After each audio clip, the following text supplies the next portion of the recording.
¿Cómo están, amigos? Qué alegría, estamos con este libro maravilloso, La verdadera riqueza, y ahora continuamos con un tema más acerca de la sociedad con Cristo, pero antes yo quiero presentar a nuestro invitado. Está con nosotros el pastor Daniel Arana, líder de jóvenes para toda la Unión Peruana del Sur, es decir, para el sur del país. Así queremos darle la bienvenida. Pastor, ¿cómo está? Hola, hola pastor, qué gusto poder saludarlo y unirnos aquí a esta jornada especial espiritual tan linda de poder saber cuál es la verdadera riqueza. Saludamos a todos nuestros amigos y hermanos que se conectan y los invitamos a participar de estos momentos de diálogo y de estudio de la palabra de Dios. Pastor, normalmente vamos directo al tema, pero queremos darle un espacio porque se viene un campamento del todo especial, campamento para jóvenes, más allá de la montaña, y queremos invitarte para que participes. Pastor, ¿qué tiene que hacer el joven o la señorita o la persona adulta que quisiera participar de este campamento? Bueno, gracias pastor por comentarlo, por compartir aquí. Ya estamos a pocos días del cierre final de la inscripción extemporánea, así que busca a tu director de jóvenes, a tu líder de jóvenes de tu campo y di, yo quiero participar, porque hay un proceso que es fácil, sencillo, pero será un campamento único, extraordinario, el segundo de la Unión Peruana del Sur. 10 años esperamos para ello, pastor, así que vamos, contamos contigo, pero ahora es el momento de juntos poder recordar la verdadera riqueza. Claro, y allá también vamos a hablar muchas cosas más. Y ahora, pastor, el tema de hoy, capítulo 9, Sociedad con Cristo. Hay una frase que yo marqué acá, y dice que el espíritu de generosidad es el espíritu del cielo, pero el espíritu de egoísmo es el espíritu de Satanás. Es una frase fuerte, pero para poder entenderlo tenemos que ver un poquito cómo se desarrollaba la generosidad en la adoración, en el sistema de culto, en el sistema de adoración judío. Sí, pastor, interesante esa frase, porque el espíritu de generosidad es el espíritu del cielo, porque fue Dios quien dio a su único hijo por amor a nosotros, mientras que el espíritu del enemigo es el yo, primero yo, todo yo, y ahí como que más prima el enemigo, ¿no? Los judíos tenían una manera de adorar muy curiosa, muy propia de esa época, ¿no? Ellos daban lo primero en todo, ¿usted recuerda? Claro. Lo primero en sus cosechas, en los animalitos que tenían. La primicia siempre era separado para Dios. Sí, y la primicia, hasta donde uno puede comprender, no era solamente una ofrenda sencilla. A veces la primicia era el diezmo, a veces la primicia era una ofrenda generosa, a veces juntaba los dos. Pero ¿en qué momento se entregaban las primicias, pastor? ¿O en dónde, a qué lugar habría que llevar las primicias? Bueno, ellos lo llevaban al templo, al tabernáculo de adoración. Interesante, pastor, porque independientemente de la posición económica, por así decirlo, ellos daban lo primero, sea que tuvieran abundantemente o sea que tuvieran poco, o por así decirlo casi nada, siempre ellos devolvían lo primero a Dios. Y Dios había armado algo interesante para que nada ni nadie, especialmente los judíos y sus hijos, puedan decir, bueno, yo no tengo y como no tengo me libro. No, todos participaban de esto. Dos cosas en este punto, pastor.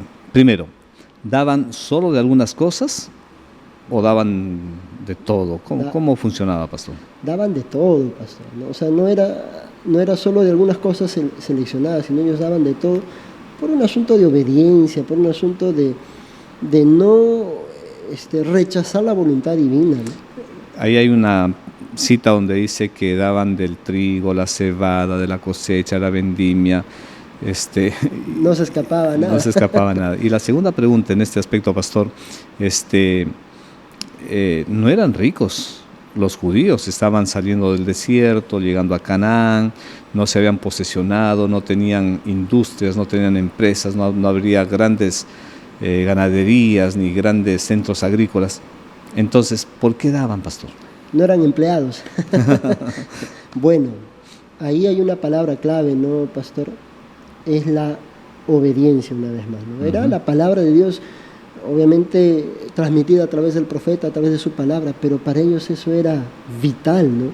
No era un símbolo de duda. Lo hago porque, bueno, me conviene, esta vez recibí, tengo mucho, no. ejecutaban esa orden por amor. Entonces no es que daban para recibir o aumentar la riqueza. No. Es bien complicado que aumenten cuando estaban recién volviendo, tenían poco. Daban por una acción de reflejar de esta manera, dejar en primer lugar lo que usted mencionó al inicio, ¿no? El yo, lo que impera muchas veces en muchas personas, daban para poder reflejar la luz de Cristo, ¿no? Y el amor hacia sus mandamientos. Interesante. Y entonces, el momento cuando ellos ya tenían su adoración lista para entregarla, pero llegó el momento en que habría que construir un templo, pastor. Oh, sí. Y ese fue un momento histórico, ¿no? ¿Y ese templo cómo fue construido? Bueno, la lectura menciona, y también la palabra de Dios recuerda esto, que el rey solicitó y ellos trajeron de todo lo que tenían al punto que dijo, basta, ¿no? Alto, ya no necesitamos más, ya tenemos lo justo y necesario. Y todavía había una larga fila ahí dispuesta a dar. ¿Pero de dónde, no? Interesante. ¿De dónde si es que no había producción? ¿De dónde si es que no había todavía grandes centros de cultivo? Todavía estaban recién explorando la tierra. Y es interesante lo que usted menciona, que Dios tuvo que decir basta, ¿no? Ya basta. Ahora, pastor, si nosotros quisiéramos trasladar eso a nuestro tiempo, porque el templo, ¿cuál era el objetivo de tener un templo, el santuario? Bueno, Dios quería habitar en medio de ellos, ¿no? Dios quería demostrar a las otras naciones que Israel era una nación elegida, separada, pero también a través de ellos ser bendición para los demás.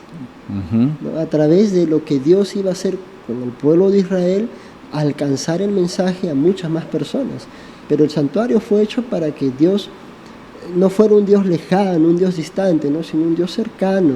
Por eso dice la palabra de Dios, y haréis un santuario y yo habitaré en medio de ellos y ellos serán mi pueblo y yo seré su Dios. Para entender un poquito en el lenguaje más actual, entonces era como un imán. Santuario estaba puesto allí y la gente, los extranjeros, los que pasaban, tendrían que reconocer que había un Dios en Israel. Claro.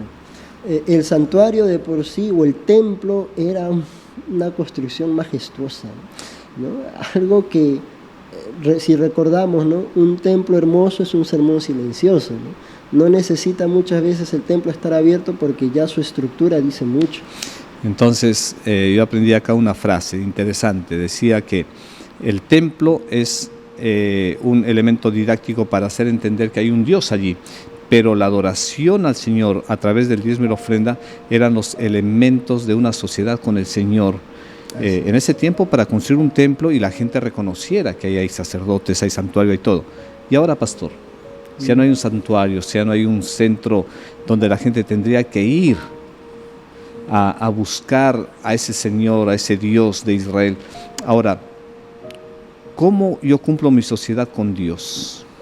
Bueno, aquí hay una frase que quisiera leer, pastor, dice: en su gran ciudad se necesitan misioneros para Dios, que lleven la luz a los que moran en sombra de muerte. Wow.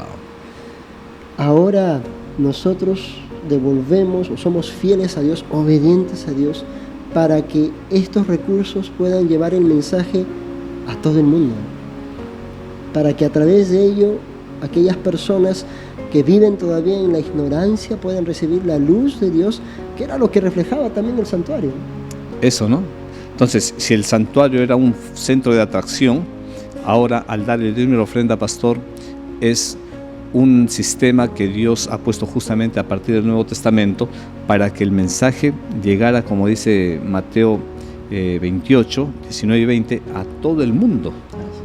Qué interesante, pastor. Ahora, hemos tenido el concepto, pastor, de que sociedad es, yo hago sociedad con Dios porque Dios me bendice. ¿Cómo podemos aumentar ese concepto, pastor, ahora? Pastor, al devolver mis diezmos y ofrendas, yo estoy siendo en primer lugar obediente y de esta manera estoy ayudando a que el mensaje llegue a todo el mundo. Ahora yo estoy ayudando al socio para que de esta manera muchas personas conozcan de ese plan de salvación. Entonces, esta acción, una vez más de obediencia, hace que yo pueda desprenderme de lo que tengo o lo poco que tengo para que más personas conozcan el plan de salvación. Y entonces, si mi socio tiene el interés de que el mensaje llegue a todo el mundo, no es solamente Dios mi socio para recibir, sino también con mi diezmo y con la ofrenda, yo atiendo el interés de mi Señor. Qué lindo concepto, pastor, que tenemos. No sé si tiene algo para ir cerrando esta parte, pastor. Dice la última parte de la lectura: trabajemos mientras es día, dediquemos nuestro tiempo y nuestros recursos al servicio de Dios para obtener su aprobación y recibir su recompensa. Qué bueno, pastor, gracias por hacernos recordar esa última cita de este capítulo 9, y queremos decirles, apreciados hermanos y hermanas, que usted puede mantenerse como socio de Dios, y Él siendo el socio mayoritario, no solamente para recibir bendiciones de Él, sino que al entregar mi ofrenda, mi diezmo, que es la adoración financiera, yo también atiendo el interés de mi socio mayoritario, es decir, la predicación del Evangelio a todo el mundo. Que el Señor les bendiga.